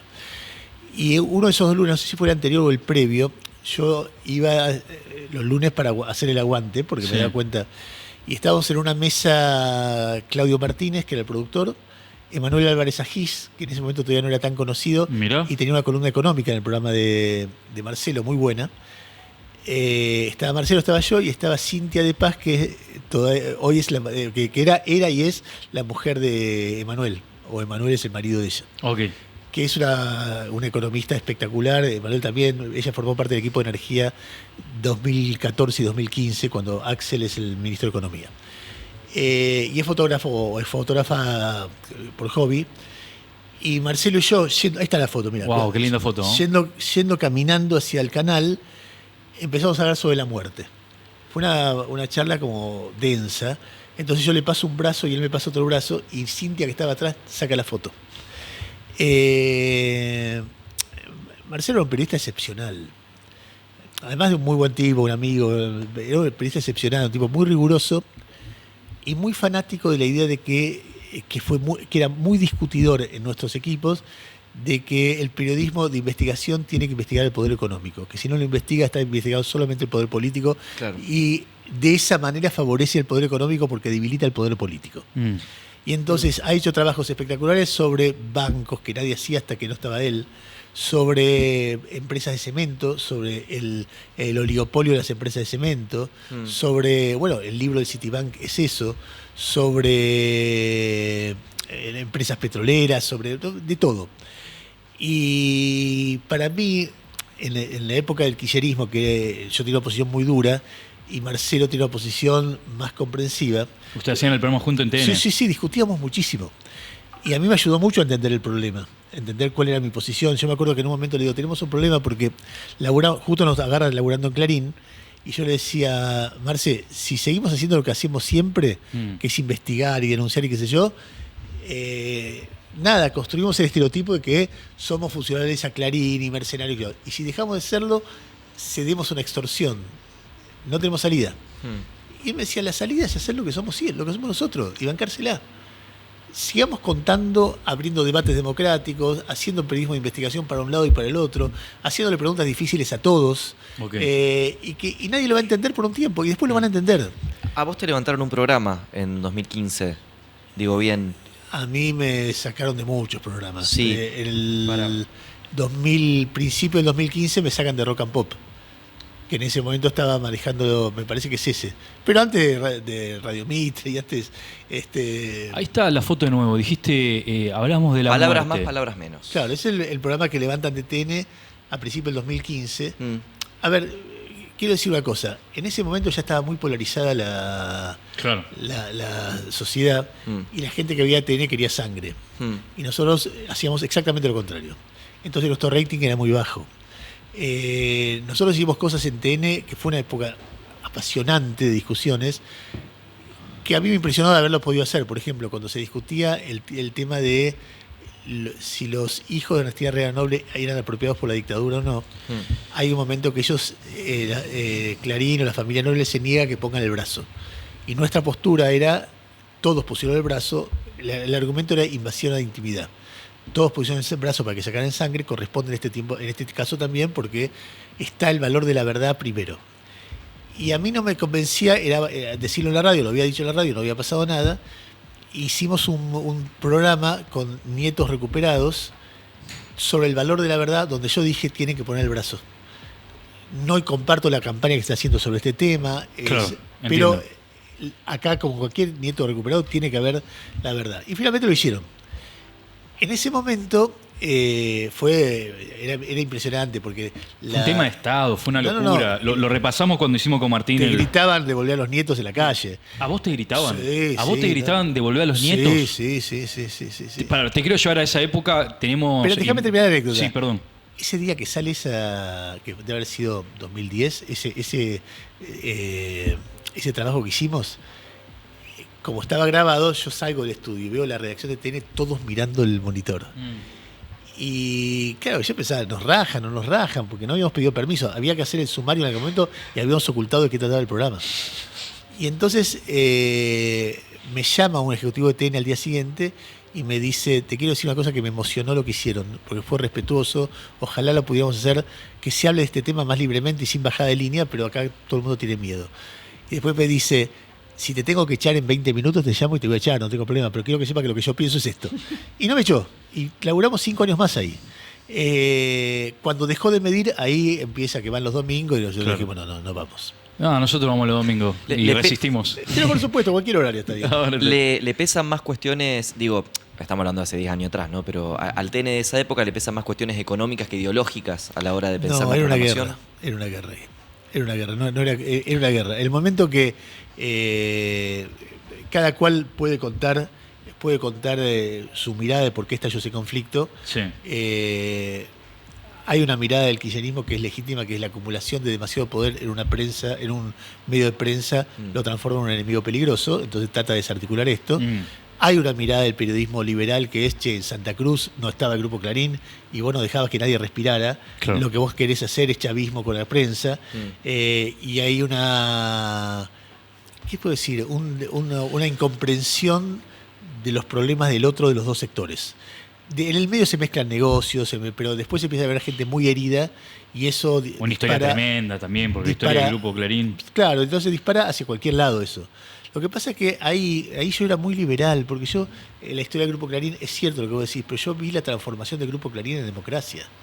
Ok, entonces, o sea que de un lente más del MIT desarrollista a esta versión más ya con intereses pro, con un holding. No, yo me refiero al contenido. El contenido, decir, claro, en esa época. La idea de que era un medio conservador y por lo tanto reproducía las relaciones de poder, no tenía nada que ver. Porque, por ejemplo... Menem decía lo contrario. Menem decía que el electorado peronista leía Clarín. Bueno, qué sé yo, el caso del... Vos hablabas de cámaras ocultas. Teleloche investiga, haciendo el caso Grassi, que paró el país, claro. Es el golpe más fuerte a la imagen de la Iglesia Católica en la historia argentina. Y si vos decís Clarín es conservador, ¿por qué hace eso? Claro. En la investigación de los casos de tráfico de armas a Perú y Ecuador, que terminan con Menem preso, y vos decís, ¿pero cómo? Eso fue 93, 94, era el principio del menemismo, no es que cuando empieza a caer. Entonces yo veía que, sensible a los cambios sociales, que Clarín ha sido siempre mucho eso, vos tenías a Magdalena Rivinazo, la primera mañana de Mitre, después a Néstor Ibarra, era la radio combativa contra Menem. Entonces vos veías eso, y yo veía un cambio, mirá, cuando en el 82... vuelve la democracia, empieza a volver la democracia. Agosto del 83 hay una editorial que creo que es igual, La Nación y Clarín, diciendo que la democracia tiene que ser tutelada, que no hay que juzgar a los militares. Y la democracia juzgó a los militares. Y 10 años después, Estela de Carlotto era el personaje del año en la revista Viva. Entonces, yo veía el cambio de eso. Entiendo. Cuando el kirchnerismo se lo pone enfrente, genera una regresión muy grande respecto a todo ese proceso. En lugar de entender que se podía trabajar, no estoy negando... No, se entiende perfectamente. No estoy negando la ambición de poder y de poder económico del Grupo Clarín, que es voraz. Sí. O sea, te pasa por encima. No es que eso no existe, eso existe. Pero sobre eso se podía trabajar de otra manera, como frente a cualquier poder. No, digo que hasta daría la impresión más bien de que es bastante desideologizado, digamos, y en un momento de la historia se puede parar ahí. La imagen del Clarín mío era el Clarín de, no sé, prácticamente de invitar gente que habla de que hay que bajar la edad de imputabilidad, digamos, un Clarín muy tirado a la derecha. Se radicaliza con el kirchnerismo. Se radicaliza así con el kirchnerismo. Pero por una cuestión de supervivencia, prácticamente. Sí, porque la dinámica lleva a eso. Porque la dinámica de conflicto con el kirchnerismo, ahora con Milei está haciendo otra cosa. ¿Pero te parece que el kirchnerismo corrió por izquierda a las personas y las dejó a su derecha? No, al principio las dejó a mucha gente... Siguiendo la tesis que, Menem enfrenta al Grupo Clarín también, Grupo 6, una estrategia de medios para contrarrestar, algo que imita a Néstor, pero quiero decir, si era cierta esa hipótesis de Menem de que el electorado peronista leía Clarín, no La Nación, ¿Qué es lo que pasa? Que el kirchnerismo termina moviendo el tablero de tal manera que gran parte de la gente termina de ese lado. A mí me parece que en la dinámica que plantea el kirchnerismo en aquel momento, mucha gente empieza a confrontar porque el kirchnerismo no le dejaba alternativa. Si yo quería hacer mi trabajo como lo entendía, eras un mercenario, entonces empezabas a las puteadas. Te puteaban, entonces vos decís, bueno, depende de los valores de cada uno se ponía en un lugar, pero por contraste, mucha gente se fue corriendo a la derecha. Claro.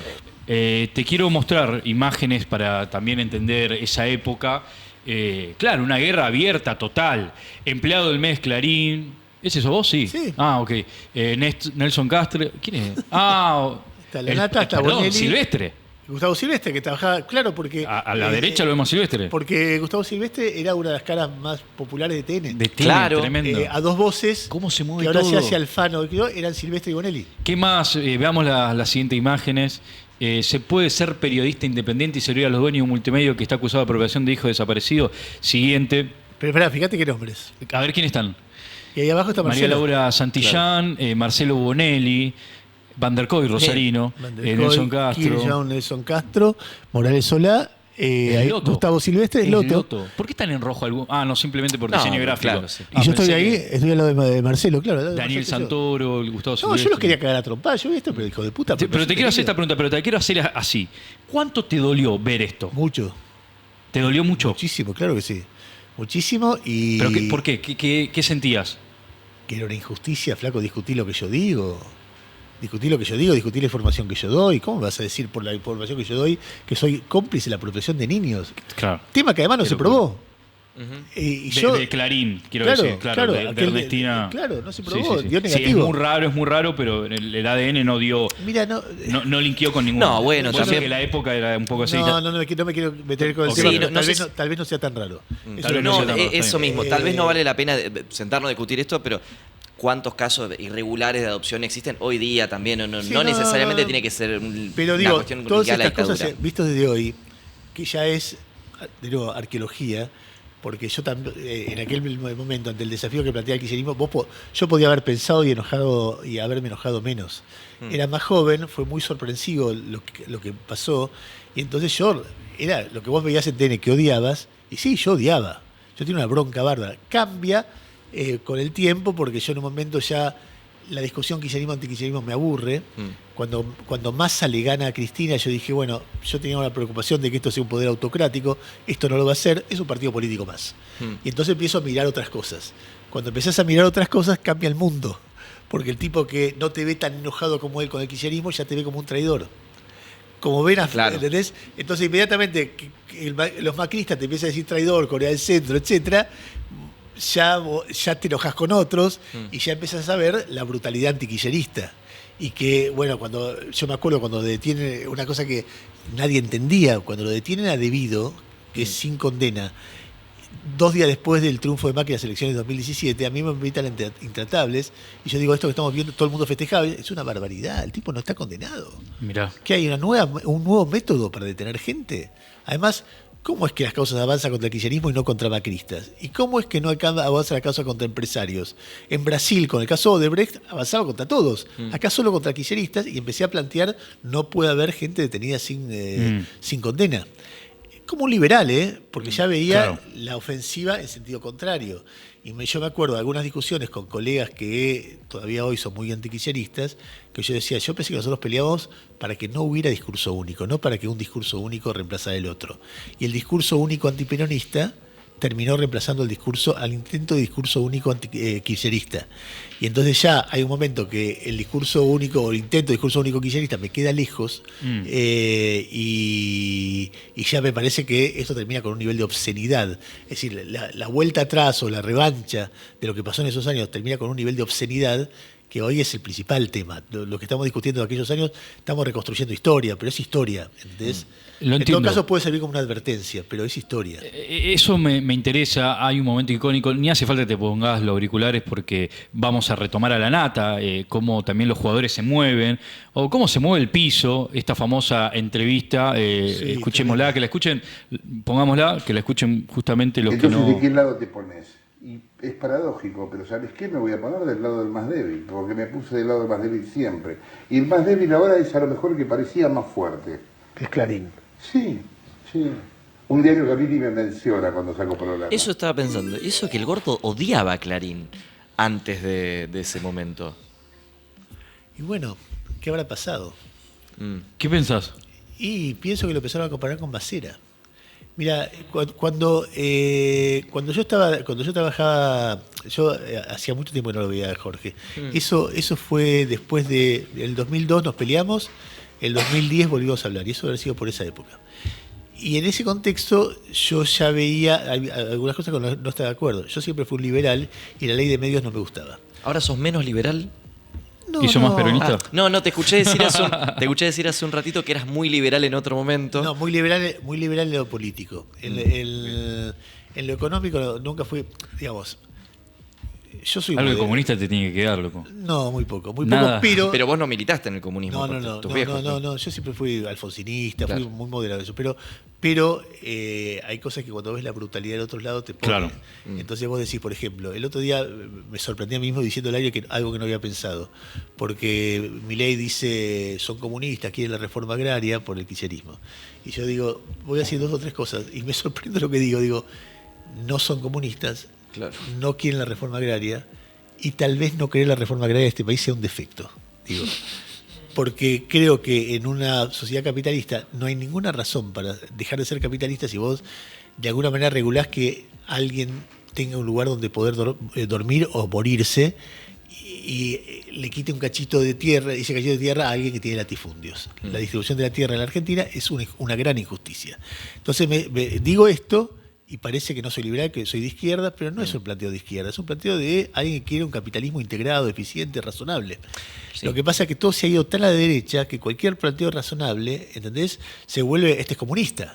El otro día, ¿cómo se llama? Milei le dijo a Feynman marxista. No, para mí es hasta una cuestión histórico. Para mí es una cuestión hasta de apropiación cultural que te digan cuca. Digo, no, pero ¿cómo Ernesto va a ser cuca? Bueno. Sí, pasamos, ¿cuántos años pasamos? Bueno, pero lo que pasa es que cuando vos decís, che, Bullrich dice Grabois es un hijo de puta y trata de ganar votos pegándole a Grabois, y yo digo, entre Bullrich y Grabois, 100 veces Grabois es honesto, no reprime. Estoy en desacuerdo con muchas cosas, pero 100 veces es un tipo sensible a los pobres, que yo te dicen, y sos kirchnerista. Para un antikirchnerista, que un tipo diga esto, te transforma inmediatamente en kirchnerista. Entonces, y la verdad me la pela. Es decir, que me digan kirchnerista, como que quieran mercenario de Clarín. Hoy en día ya estoy viejo, me chupa un huevo, uno piensa lo que piensa, y si no te gusta, discutime, y si no te ganas discutirme y insultar, no tengo ningún problema. Pero hay un momento que uno piensa esta cosa. Ahora, eso en aquel momento, sí. El gordo... Yo estaba en desacuerdo con él respecto a la ley de medios. Para mí la ley de medios no era una ley para democratizar, sino una ley para transformar el periodismo en lo que era en Santa Cruz. Entonces era un instrumento, para mí había mucho progresismo a favor y era una guerra a todo nada, y yo decía, esto no me gusta, esto es, etc. Cuando empieza el tema papel prensa, el gordo dice, esto no están buscando algo de la dictadura, están utilizando la dictadura para golpear a un medio que es independiente. Lo que están discutiendo no es el poder de Clarín, sino el contenido de Clarín. O sea, es burdo decir que la nata se pasó por la guita, digamos, que es una acusación... Es como, a ver, Víctor Hugo o la nata, claro, son tipos que hubieran ganado guita de un lado o del otro. Y ganaron guita eligiendo lo que eligieron porque eran muy buenos profesionales. Si eligieron un lado o el otro, tiene que ver con sus convicciones. Claro. Entonces, no es que alguien vino a una valija y tenés que pensar esto, es una pelotudez. Claro, la nata podría haber conducido 678, claro, tranquilamente. Y hubiera ganado mucha guita. Sí. Eso puede haber sido para la nata, para Berbisky y para la mayoría de los periodistas que participamos con pasión del debate. Y sin dar nombres, ¿hoy te parece que ese concepto de ensobrado aplica a ciertos colegas? Sin dar nombres. Siempre aplicó. Siempre aplicó. Pero a ciertos colegas. A ciertos. Sí, la mayoría no. La mayoría no. La mayoría no. La enorme mayoría de los colegas, lo que yo conozco, no. No, definitivamente no, Me sorprendió que dijiste la nata siempre fue un poco peronista. ¿Fue así la frase? La nata nunca fue gorila. Nunca fue gorila. Pero te hago esta pregunta. ¿Vos te considerás gorila? No. No, yo me enojé mucho con el kirchnerismo, pero ante la pregunta, la suma y la resta de Perón, ¿te da positiva o negativa? Siempre me dio positiva. Quiero que sepas que fue tema de conversación jueves a la noche con tu hijo. ¿Y qué te decía Juan? No, Juan decía que no, y había una gran discusión en la mesa al respecto, ¿viste? Pero Juan además es... en eso es muy parecido a Marcelo, es muy antiperonista. Claro. Hay gente que no es peronista, pero el antiperonismo lo saca. ¿Entendés? Y me parece que con razón. Sí, es esa frase de... Y la sí. legitimidad que tiene, que parece que el antiperonismo puede agredir, ser prejuicioso, decir cualquier manera, y está bien, y no se cuestiona. Entonces, eso te da bronca. El otro día hice una nota que me encantó con Camila Perochina sobre quién era Braden. Ah, mira, ¿en Radio con Vos? En Radio con Vos. Y ella, bueno, cuenta, un empresario, que todos los norteamericanos estaban envalentonados porque habían ganado la guerra contra los nazis, tenía esa legitimidad, viene acá, lo ve a Perón como un proyecto que tenía cosas bastante corporativas y qué sé yo. Y al final yo le pregunto, ¿y era fascista para vos? Y ella me da una respuesta que es muy inteligente, me dice, no dice al principio, sí, dice, él se deprime cuando muere su primera mujer, lo mandan a Alemania, a Italia, ve a cómo Mussolini arrastra masas articulando entre obreros y empresarios, cómo es un freno al comunismo, y vuelve con ese proyecto. Entonces llega a la Secretaría de Trabajo y Previsión, se arma con los sindicatos y con ese poder va a hablar con los empresarios. Y los empresarios dice el famoso discurso de la Bolsa de Comercio, donde dice frenemos al comunismo de esta manera. Y entonces los empresarios dicen, pero si acá no viene el comunismo, y lo combaten.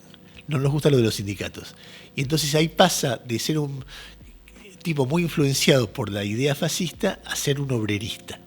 Okay. Y entonces la locura de los empresarios argentinos, entonces como hoy, lo empujan hacia una posición, si querés, más de izquierda. Eso explica ella. Ok, mira qué interesante. Muy interesante. Claro, o sea, pienso también como muchas veces alejarte de posiciones liberales típicas, ya sea en lo económico, en lo cultural, te acerca o viste empieza a aparecer ese rótulo de fascismo. Me imagino que en la época, incluso, no sé, nosotros hicimos mucho revisionismo de ese tercer Perón. Y ese tercer Perón que vuelve con el Pacto Social, CGE, CGT, Rucci, Helvar, incluso nacionalizando la banca, se lo corría por izquierda. Digo, ese era el Perón fascista, el Perón de la burocracia sindical. Digo, es como una época que a veces parece narrada también por no sé la si juventud. Fascista. Era un Perón desafiado también en su poder y muy viejo. Y desafiado por los montoneros, viste que no eran desafíos muy fuertes. Pero siendo que vos empezaste diciendo mi balance de la actividad. Yo te voy a decir por qué es positivo.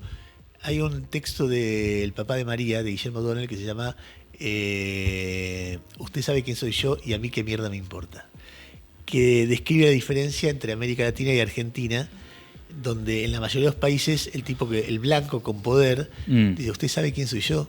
Y en Argentina la respuesta es, y a mí qué mierda me importa. Y eso es el peronismo.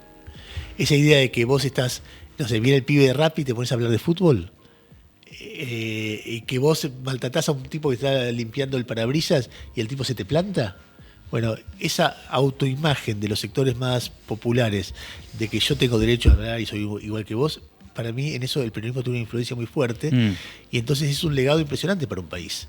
Si los planes ortodoxos muchas veces fracasan, es porque la gente, porque los familiares discapacitados creen que tienen derecho a ser asistidos. Pero en esa época, en el 74, ¿cómo aplicaría? ¿Que se le desafía la conducción?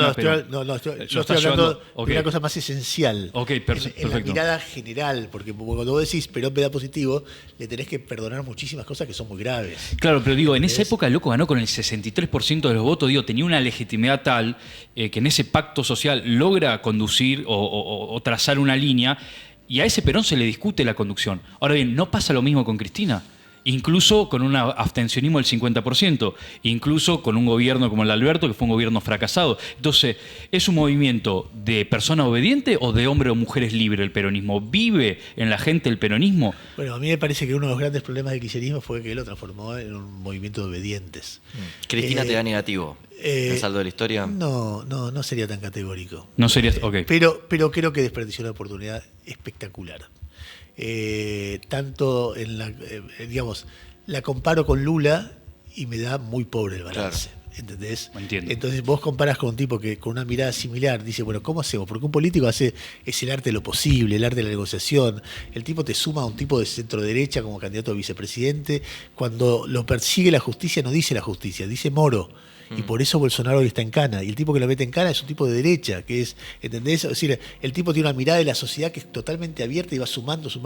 Y Cristina tiene una mirada más sectaria de la sociedad. Bueno, Y un eso sindicalista.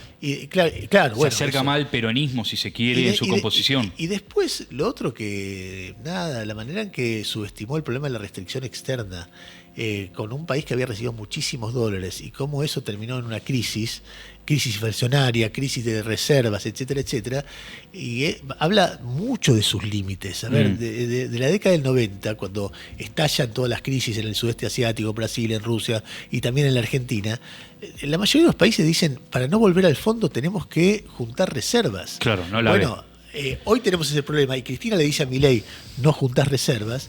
Se le puede decir eso a Macri, pero el primer momento que se empieza a perder reservas por la política energética, entre muchas otras cosas, es en el primer, sobre el final del primer y sobre todo el segundo gobierno de ella. Hay una frase de Mujica, lo recordamos en algún programa hace poco. Carlos. Sí, el cura Mujica. Puede ser el otro. Claro, sí, por supuesto. Que decía algo así como, el pueblo cree en Dios y cree en un tiempo pasado que fue mejor, que es el peronismo. ¿Te parece que el pueblo sigue creyendo en el peronismo? ¿El peronismo sigue significando algo para ese pueblo? Y a mí me parece que sí. Que sí. Que sí. ¿Y cómo se explica tanto tiempo después? Y por los otros. Por los otros. Y es lo que decía Perón. La política económica de este gobierno es un desastre. Claro. La política económica es irrespetuosa. Porque además, porque vos podés decir, bueno, lo que dice Karen Reinhardt ayer, estos negros les gusta cagar en un balde, básicamente eso.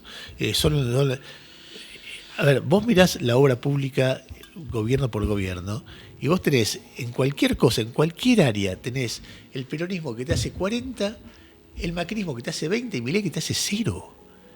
Entonces, el tipo que te dice, pero vos no te das cuenta que la cloaca, ese tipo tuvo alguna obra que ya no ve. Y además un salario que le alcanzaba un poco más. Y así pasa cada vez que gobierna la ortodoxia. La ortodoxia hay una parte donde son tipos que tienen una planilla de Excel, Claro. con una teoría muy dogmática, y los seres humanos no están. Entonces un día viene una elección y se sorprende, che, nos están votando en contra, ¿qué pasó? Es que no te acuerdas que existían. Entonces vos decís, ¿cómo le vas a explicar a alguien que vos cortaste el impuesto a la riqueza y no atendés a los discapacitados? Sos un hijo de puta. Le está ¿Entendés? pasando- Decime. No, si le está pasando a Milei lo mismo que le pasó a Macri en su momento en ese sentido. Me parece que va a ser más fuerte. Más fuerte. Sí, me parece que la vuelta de esto va a ser muy potente. No sé qué va a ser, pero veo una sucesión de hechos, más allá de cómo salgan las elecciones en 10 días, veo que no tienen idea de lo que es la economía del país. Veo que no es que no se lo critica por izquierda, lo critica López Murphy, lo critica Cavallo, lo critica el Fondo Monetario, no juntás reserva porque sos un aventurero. Y porque sos un demagogo, y un demagogo para los ricos y no para los pobres. Es decir, porque cuando vos haces el ajuste fiscal en pesos, estás cortando a la gente común. Cuando no haces el ajuste en dólares, estás regalando dólares a gente que puede ahorrar en dólares, que son los que más tienen. Entonces, por más que a veces tengan poco, pero tienen más que los que no pueden ahorrar en dólares. Entonces estás haciendo un plan económico que es tremendamente injusto, no sabes hacer otra cosa. Ya están hablando de la jornada laboral de 13 horas. Están Sí, locos claro. estos tipos. Sí, no, sí. y las Entonces- cosas que se van a decir en el medio en que estamos grabando hoy y que salga este programa. Claro, Este- entonces vos ves Imagínate. eso y hay un momento que hay alguien que le cuenta a su hijo, sí, pero en la época de Cristina, sí, pero en la época de Perón, sí, pero en la época, ¿entendés? Ok. Entonces hay algo, y es su problema, no es que estoy diciendo que sea una virtud esto, porque el peronismo ha perdido oportunidades muy fuertes para el país, sobre todo para mí tanto el menemismo que el kirchnerismo tuvo un momento bisagra que si agarraba, viste esas bifurcaciones, agarrás por acá, el país de repente sale hacia Hubiese la sido otra estabilidad cosa, decís. y salió para el otro lado. ¿El cine te gusta? Me gustaba antes. Antes, ok. Bueno, a mí también fui criado en base a de- Hitchcock. te dejó de gustar el cine? No, es que- eras más cinéfilo antes. Es que hay más guita puesta en series, Totalmente. en plataformas. Entonces, los Me aburren grandes un poco las actores, series. claro, no, la película que te dejaba como conmovido y salías, pero Sí. templando el cine, No, cuesta no me, contarla. no me quiero ir del tema. Te preguntaba por si viste la última de Paul Thomas Anderson, Una batalla tras otra. No. Bueno, es una crítica al idealismo y quiero a ver que me ayudes a pensar esto. Uno piensa en el peronismo. ¿Qué es el peronismo? Es la gente, es un método y a mí me da la sensación que el peronismo es una especie de realismo político que enfrenta o en contraposición a cierto idealismo, por izquierda y por derecha. La película un poco va de eso, critica esos dos idealismos. Bueno, podría ser el progresismo, que se pelea con un pueblo que no es, o sea, lo corre por izquierda ese pueblo, y también la derecha, que lo explicaste muy bien vos, que quiere un pueblo, no sé, blanco, con buenos modales, que no es el pueblo argentino. Entonces, ¿qué es el peronismo yendo, o qué interpretás que puede ser el peronismo en cuanto método de hacer política? ¿Es una alternativa o es simplemente una estructura que está de poder, que la van heredando unos y otros? No, hoy es una alternativa a esto que hay y una estructura de poder. Pero lo que a mí me sorprende, o me parece que tiene una limitación muy grande, o por lo menos la ha tenido hasta ahora, es que hay el periodismo, mucho político, abogado, sin mucha capacidad técnica. Mira, hoy justamente Sabino Bacanarvaja me decía, en China, para ser del Partido Comunista Chino, tenés que rendir, ingeniero. Sí. Claro. Porque el ingeniero es muy importante en la construcción de un país por la tecnología y qué sé yo. Y creo que voy a hacer... Es una petulancia hablar así, ¿no? Por favor, dale. Y estamos hablando como si fuera un café, ¿no? Sí. No daría la vida por lo que voy a decir. Okay. Pero me parece que tiene algo muy de Torbellino. Okay. Vamos, algunas cosas justas y después vemos cómo y hay mucha irresponsabilidad eso. Claro. Porque haces eso y decís, bueno, pará, ¿y cómo hacemos? No, las tarifas bajas son justas. Sí, pero ¿cuánta guita te perdés con eso? ¿A quién te da subsidiar? ¿Entendés? Hay algo que vos ves de tumultuoso, desordenado, y eso se paga muy caro después. Te repregunto, de forma intelectual, el liberalismo no parece, salvo en Argentina, estar de moda en el mundo, ni en Estados Unidos, ni en Rusia, ni en China. ¿Hay algo de esa experiencia originaria al peronismo que puede generar intelectualmente un método, un aprendizaje? Digo, ¿sirve la doctrina? No sé porque no soy peronista. Vos me decís Okay, y no tengo perfecto. idea de qué carajo es. Listo. Sí, me quedó picando. Hablabas de una época en la cual por ahí sí el cine te conmovía. ¿Una película? Es un montón. Que no sea Lluvia de hamburguesas. Pues ya sabemos que Lluvia de hamburguesas es un hito en la historia de la cinematografía mundial, dejándola de lado porque no sería justo para el resto de las películas. ¿Otra? Bueno, a mí me gustaba mucho el cine de Scola, de Ettore Scola, el mira, italiano. tipo La Familia. Sí, no, pero o esa sobre es- todo, sí. sí, creo que sí. Sí. Pero sobre todo y más que nada nos habíamos amado tanto. Nos habíamos amado tanto es la historia de 3 guerrilleros antinazis que se encuentran 25 años después. Wow. Y es una película tremendamente nostálgica, donde el más combativo, bueno, vos ves que fue la vida, quién siguió siendo coherente, quién no, las frustraciones, las amarguras. Es una película conmovedora.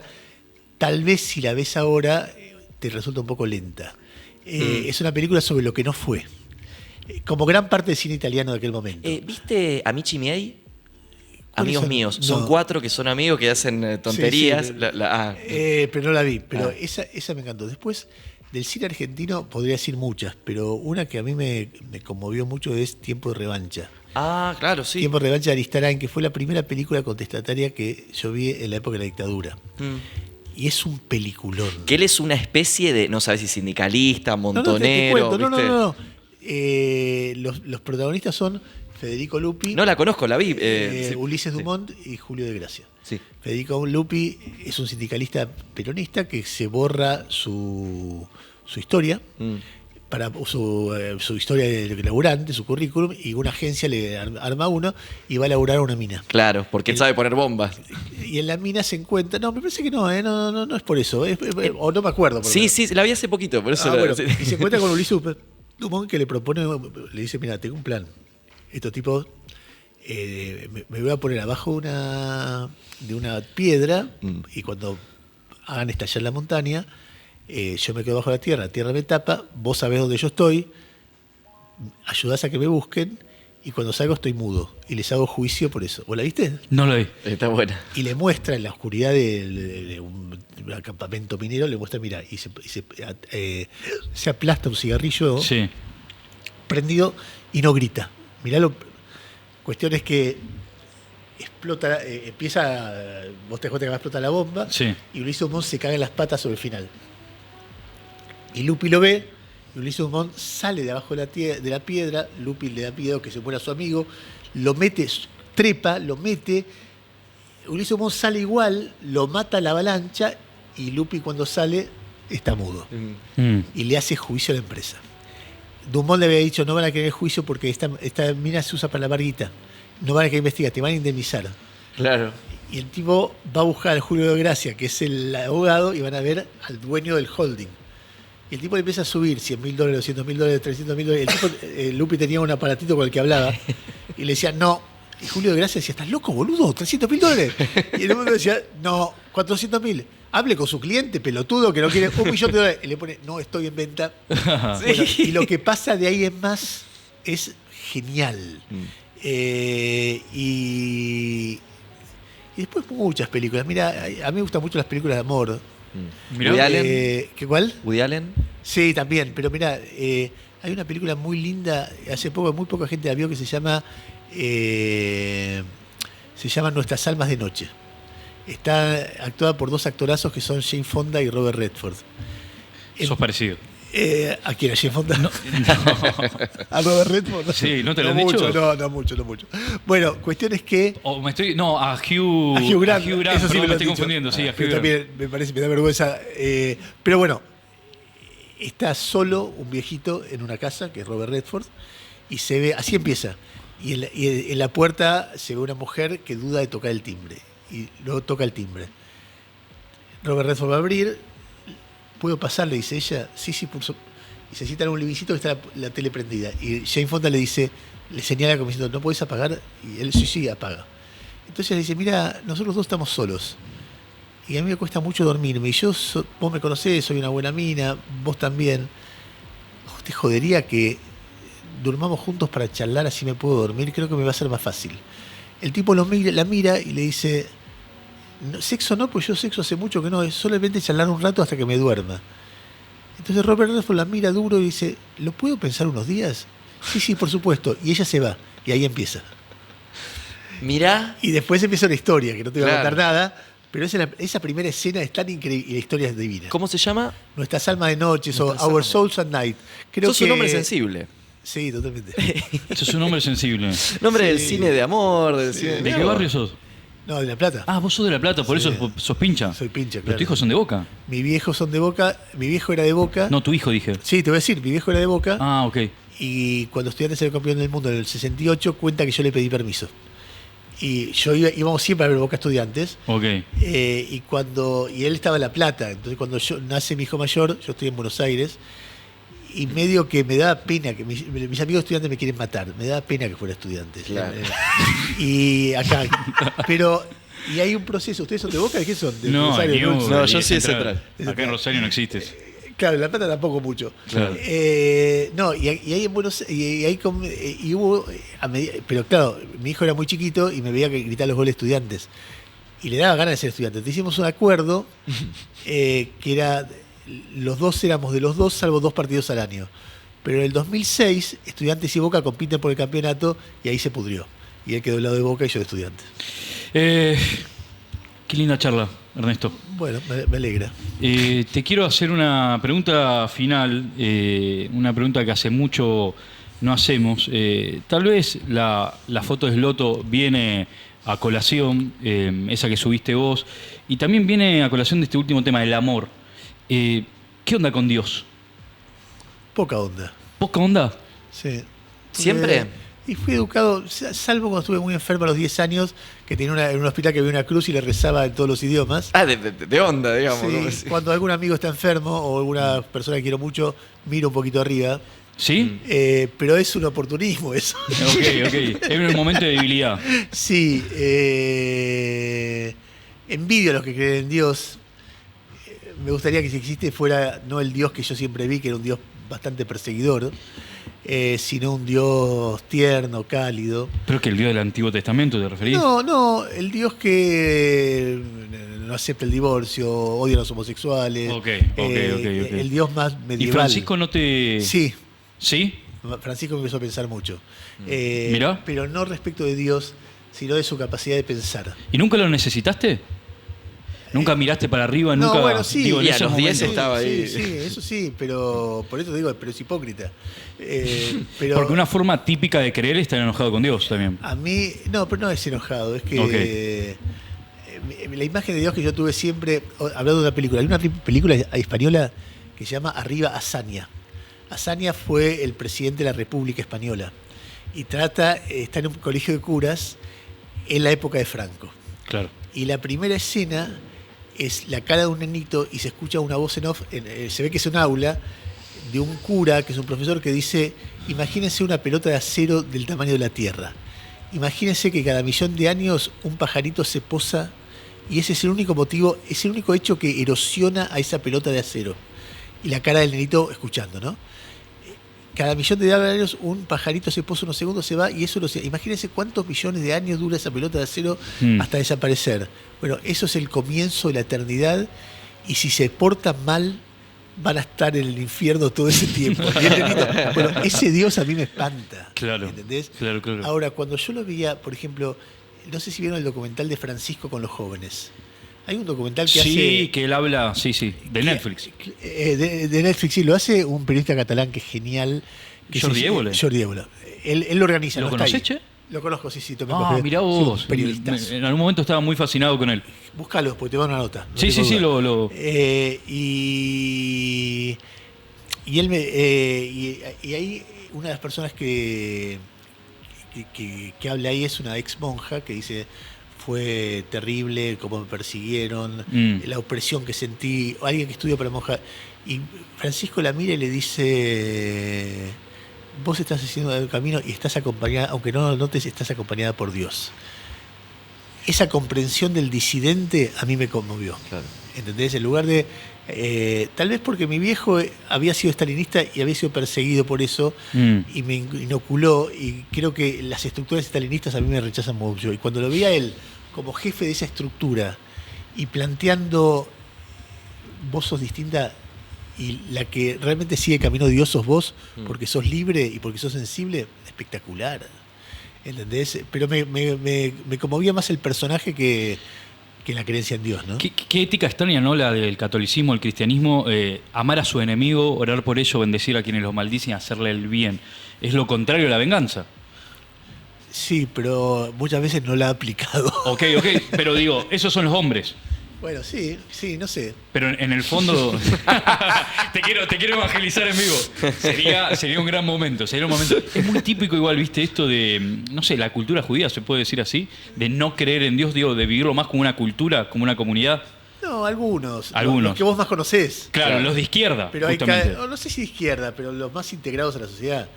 Vos agarrás a los judíos ortodoxos y nada. Claro. No, y uno también puede... Pero También- no son de izquierda. pero hay mucha También gente... son persecutorios y también son cerrados. Ok, Y también el son dogma. dogmáticos, claro. No, pero digo, hay mucha gente criada en el catolicismo que no va nunca a la iglesia tampoco. Bueno, yo no voy nunca a la iglesia, lo puedo decir. Mira, hay algo desde una formación de izquierda y atea que uno no entiende.